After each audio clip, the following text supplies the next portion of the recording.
Crystallization is a separation and purification technique. It is used to obtain pure solid crystals from a solution. When a hot saturated solution cools, its solubility decreases, allowing dissolved particles to join together and form pure crystals. First, the solid is dissolved in a hot solvent.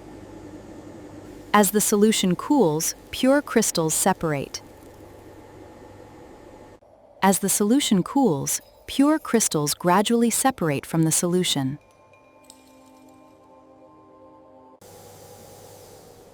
The crystals are filtered, washed, and dried to obtain a pure solid product.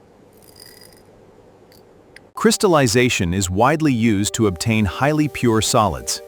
It is used in chemistry, pharmaceuticals, and food processing.